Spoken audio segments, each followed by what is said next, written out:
Good morning and welcome to the Anthony Pettiti Organic Gardening Show. I'm Cindy Pettiti, your host. Thank you so much for being with me. I appreciate you getting up early on a Saturday morning, and we just have so much going on. We have had some crazy temperatures, just so much going on, and we hope you all had a great Easter. But we're going to go ahead, open up in a word of prayer, and get going here. We just really appreciate you being with us. Heavenly Father, we just come before you, and we thank you for your goodness, Father, your grace, your mercy. We just thank you for being the resurrected Savior that we have as we celebrated last Sunday and this whole week, just knowing that you are resurrected and we have that hope in you, Father. We just thank you for that. We just thank you for the beautiful, beautiful things you have given us, all the trees and the flowers that are blooming. We just thank you for that. My Father, I just ask that you use my words to help people appreciate and learn more about what you have given us. In the name of the Father and the Son and the Holy Spirit. Well, thank you again for being with me this morning. Here we are, the 10th of April, just about into the middle of the month already.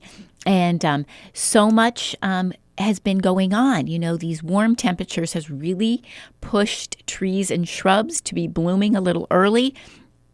We really need to be moving on certain things. So last week we talked about what we needed to be doing in our yards with the corn gluten meal to stop the germination of those dandelion seeds. And many of you were in this week and you already have dandelions in your yard. So the question, one of these questions that we've had, well, I didn't get my corn gluten meal down in time, so can I still put it down? Well, yes, you can. And that is because the dandelions do germinate at a cooler temperature than the crabgrass does. And so if you still want to stop the germination of the crabgrass, you can definitely still get the corn gluten meal down on your lawn, and it will stop the crabgrass.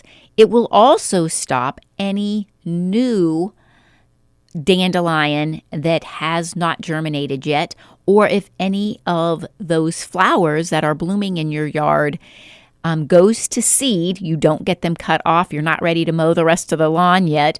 But if they go to seed, then that will stop them from germinating as well. So go ahead and still get your corn gluten meal down. It's also going to be a high nitrogen feed to your lawn, which that nitrogen is what's going to green you up really well in your lawn. So, You still want to do that corn gluten meal application if you haven't done so. If you are trying to control dandelions and crabgrass and those other annual weeds that start from seed, you're still going to want to do that. If you don't care about those, then you're just going to go ahead and start in right with your regular fertilization, which organically, we would want you to use a Milorganite or a Top Cut product, an all-organic fertilizer for the lawn. Now, you could also use green nutrients. If you have green nutrients, that's also good for the lawn, so you can use that one as well. Now, we have had a lot of questions this week about seeding. So, one of our biggest questions is, can I seed my lawn and then mow over the weekend? So you do not want to do that. You want to leave your seed down, especially when you're seeding this early. You want to make sure that you put your seed down and you have at least a week to 10 days before you need to mow again. So if you mow today, Saturday, you mow your yard. As soon as you're done, if you have spots that you need to overseed or a bare spot that's close to the rest of your grass that you're mowing, this would be the day to do it. Work up your soil, rake it out nice, put your seed down, put your starter fertilizer. We like the starter fertilizer that Espoma has for lawns. It's a nice, mild, continual feed, and it's not going to burn anything. So that's a good one to put down. And then you can cover it with straw or easy mulch or Bull Country compost. I really like Bull Country compost because it's dark. It's going to hold the moisture. It also holds the heat of the day into the soil, so the soil stays warmer at night and helps and aids in germination. The other thing that you can use is the easy mulch, which brings us to another question. So we're going to catch that question at the end of this one. So the easy mulch goes on. Now, once you put down any of those products, the easy mulch, the straw, or the Bull Country compost, that's when you want to do the watering. You don't want to water as soon as you do the seed and the starter fertilizer because you'll have some puddling. So you can moisten the soil before you do any of the seeding, but to really water it in, you want to make sure that you do that when it's been covered. Now, back to the easy mulch question. A lady bought easy mulch this week and went home, did all of her things correctly. She mowed the day before. Then she got up early in the morning the following day, scratched up her soil, raked it out nice, put her seed down, put her fertilizer down, put her easy mulch over top, and started watering it in. And it didn't expand instantly. So, just so you know, if you have done easy mulch, what easy mulch is compressed paper that has been compressed very, very tightly. And just like if you've ever used a peat pellet, it doesn't, the second it has water on it, expand to full size. It takes a while for the water to penetrate that easy mulch pellet or peat pellets if you're growing in those. It takes some time. So you want the best way to water in if you are using easy mulch is an oscillating sprinkler, or if you have time, to have your hose on a very light spray and let it sit there and go back and forth over the easy pellets so that they absorb more of the moisture. That's what easy mulch is known for, holding extra moisture in to the soil so you don't need to water as much. But initially, you're going to need to get them soaked really, really good so that they can release that moisture into the soil over a period of time. So don't expect instantaneously a easy mulch pellet to blow up and cover. It's going to take up to 4 hours, is what the bag will say if you Google it. Up to 4 to 5 hours. So you want to make sure that you are watering that in good, and that's going to really be great. It also is green, and so it will blend in very nicely and hold that moisture.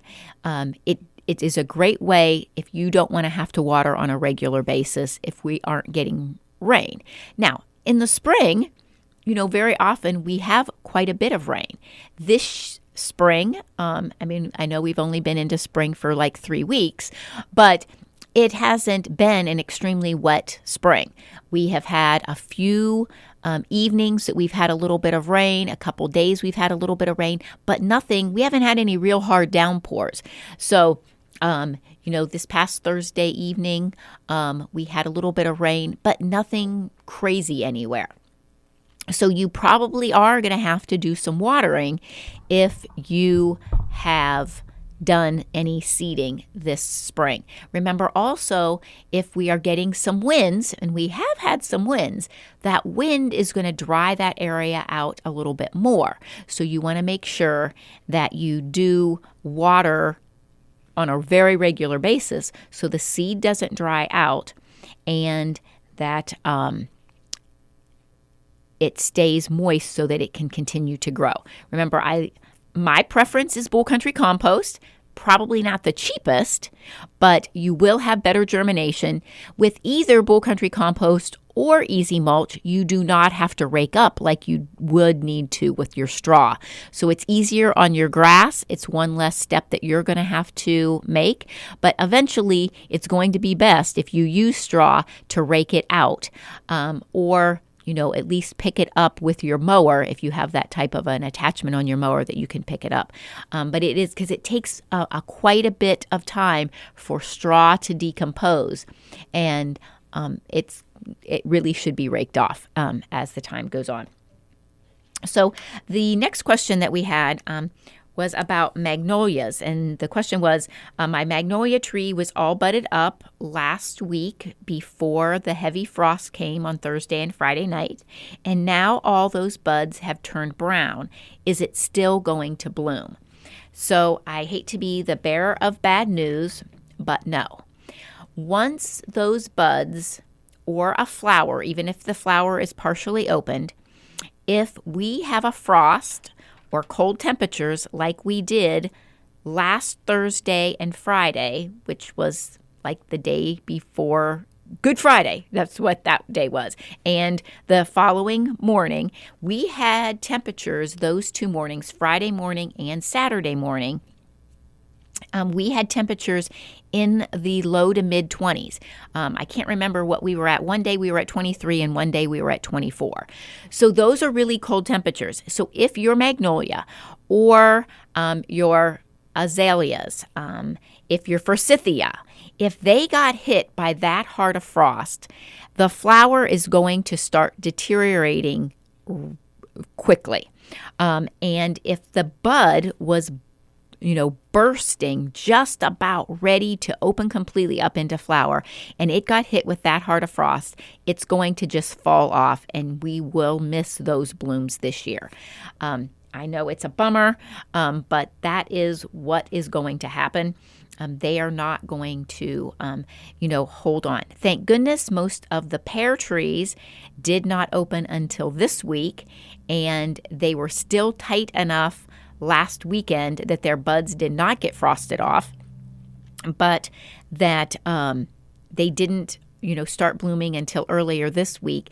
And I noticed later in the week, Thursday and Friday, those pear trees were just blooming so beautifully in several yards. So hopefully you are one of those people, or that maybe your forsythia or your magnolias were protected somehow from some overhang or something, and they didn't get frosted too hard, and they are still going to be beautiful for you, and that would be a lovely, lovely thing. Well, we're going to take a break and hear from our sponsors, and then we will be right back to finish answering questions and tell you what's going on at the store in the next upcoming weeks.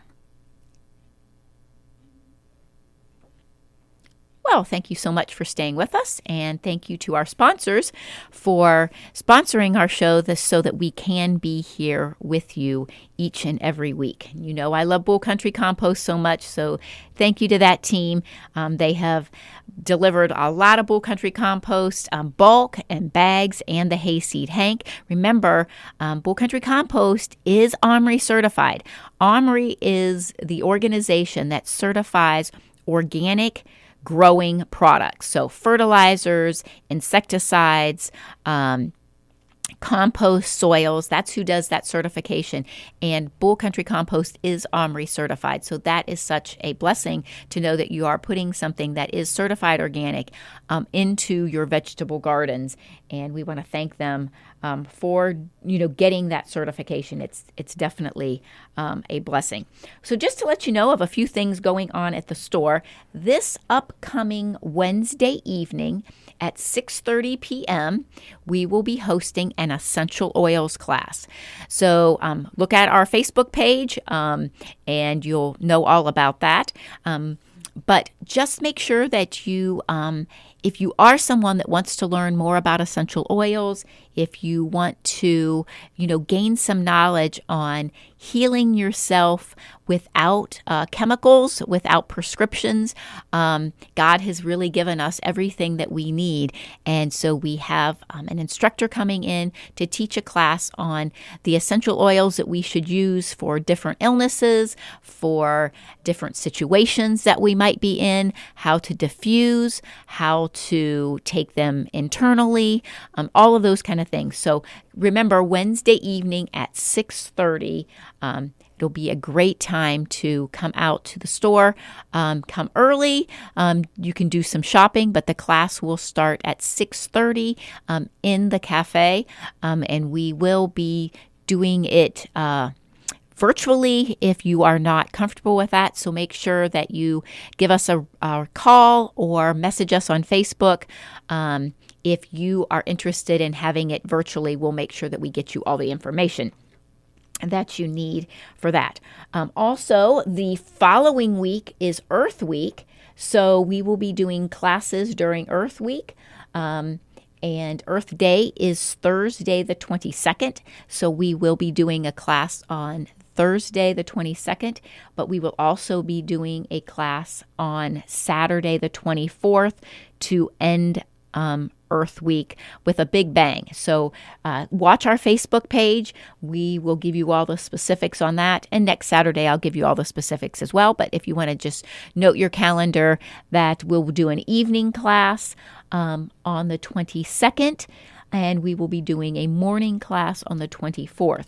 Also, if you are a homeschooling group or a Sunday school class or something like that, that you would be interested in doing a special class for you during Earth Week, call the store or message us on Facebook. We can arrange to have your group have a special class so that you can be more comfortable with social distancing and things like that. But we can do a special class for you at the store during Earth Week based on organic gardening and how to start seeds and those kind of things. So make sure that you stop out and let us know if you would like to do that.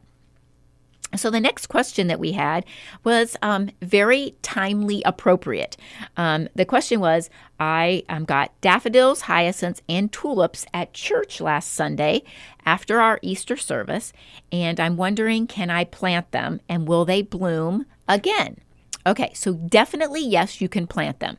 You can go ahead, put them in the ground right now, and they will keep blooming as long as they do. Depending again on the weather, that's how long they're going to last. But when they are done this year blooming, they will not bloom again this year. So normally our tulips are blooming toward late April. Daffodils are blooming right now. Our hyacinths are usually somewhere right in between. But they will not rebloom this year. They'll probably start blooming or keep blooming while they would normally be blooming, but they're not going to bloom a second time after you plant them. So what you're going to do is treat them after you plant them just like if they were coming up regularly. You're going to let them, all the leaves die off, turn yellow, turn brown, and then you'll cut them off, leaving them in the ground. Of course, you have taken them out of the pots when you put them in the ground. Always remember that. Unless you have a rodent issue, and then sometimes leaving them in the pot will help them. But remember, your tulips, your daffodils will never spread if you leave them in the pot. So we always recommend taking them out and using a repellent. But go ahead, get them in the ground, let them turn brown, and then cut them off. And then they'll come back next year when they normally would. You know, sometimes depending on when Easter is, daffodils are blooming when Easter is, usually not tulips, but they will bloom at that time, at their normal time of blooming. Now, always remember also, whenever you're planting bulbs, or if your bulbs have been in the ground for a while, they need to be fed just like your other landscape plants do. So when you plant your bulbs, it's a good idea to use some bulb tone or some bone meal. And for your bulbs, it's been in the ground for a couple years or maybe just a year. Maybe you did that in the fall. Always remember you should be feeding them in the ground on a regular basis. So this is the time when you know exactly where they're at, when they're coming up. So go ahead and give them some bone meal or bulb tone at this time. Also, if you can, in the fall, it's always a great idea to go ahead and do that because that's when the bulb is going to be storing up energy for the following spring so that it can bloom beautifully for you. So spring and fall, just like your trees and shrubs, all of these growing things need to be fed spring and fall. In the spring so that the plant does beautiful and looks great for you, and in the fall so that it can survive and thrive throughout the winter. So remember that for all of your trees and shrubs, that's going to be for fruit-bearing edibles as well as your ornamentals. You want to make sure that you're fertilizing them spring and fall. Now, the next question we had, Harry has been battling a problem with an apple tree for quite some time. And last year, he had an issue with it, and he's been back this year, and another limb has been not looking good. So I wanted to bring this up to help everyone. If you have, and it doesn't have to be a fruit-bearing tree, but a tree or a shrub that has bark that has fallen off, and you have holes underneath the bark or through the bark, if you have these holes, you have had an insect called a borer. And what happens? The adult in its flying stage lays an egg. That egg develops underneath that bark, and as it's in that pupa stage, it bores its way back out of the plant. And usually it's through the cambium layer, and if it does hit that cambium layer and the bark falls off and you can see holes into the tree further than just the bark, that cambium layer is where all the nutrients from the roots go up into the plant. And if that has been jeopardized by the insect, there's going to be some issue with the tree. But if you don't catch it in time, you will lose the whole limb. You want to make sure that you treat that whole entire limb and then treat the whole tree. If the limb gets too bad and you didn't catch it in time, cutting off the limb so that nutrients isn't trying to get up there and repair it and the nutrients is going to the rest of the tree is definitely the best thing to do. Sometimes we hate to trim off a limb off of a tree for one reason or another. Sometimes it's because that limb was in a great position to help us stand on it after we get on the ladder so that we can harvest from a fruit tree. Sometimes it's just we just have a hard time cutting, a really large limb out of a tree. But when it's going to be for the health of the tree or the health of the plant to do that, it is always the best thing to do. Because you're not wasting those nutrients going to your tree limb that's never going to get better. So you want to make sure that you do trim it off, and then that way the nutrients that you're feeding the tree when you feed it in the spring and in the fall, it's going to parts of the tree that's going to thrive, be beautiful, or give you a harvest. So you want to make sure that you're doing those things so that the plant stays healthy and not just doing it, not doing things for the tree because you have an attachment to a limb. That's not always the best decision to make. Now, many of you have been asking, again, what should I be starting? What should I be doing? We're going to talk about all of those things in the Earth Week class, but there are some things that you want to make sure that you're doing now that by Earth Week, it's going to be a tad late. So if you are starting things from seed, you need to get those tomatoes in this week. Want to make sure that gets done. If you want to start your tomatoes from seed, you should get them in your plug trays or in whatever you're starting with. If you use egg cartons, you want to make sure that you're getting that in. You're always going to have faster germination if you keep your soil warm, and the smaller container, the better. So I like a plug tray because the tiny little 1/2-inch cells in there is going to help your seed germinate more quickly, your root system get established more quickly, and it will be ready to transplant into a pot or a flat much more quickly. And then which then in turn, it's going to develop a very strong root system.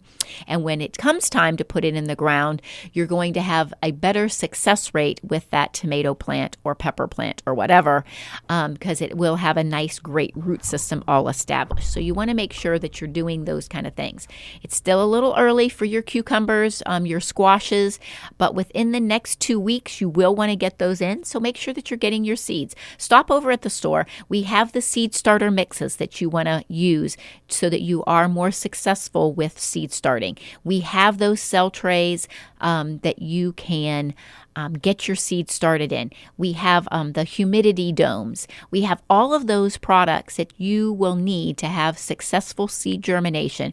And we can also help you with seed temperatures, how warm you want to keep things, when you want to get them out of your heated area and into the well-lit cooler areas so that you don't have the stretching and the damping off. We can help you with all of that. So stop by the store.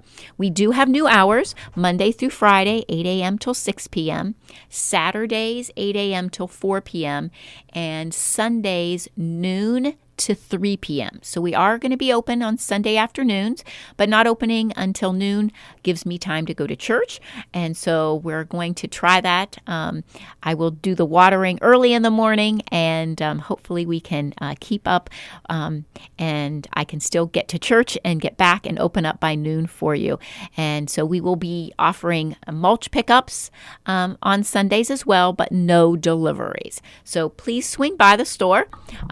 Remember the class next Wednesday night, or this coming Wednesday night, on the 14th at 6:30 p.m. on essential oils. Thank you all so much for getting up early and being with me.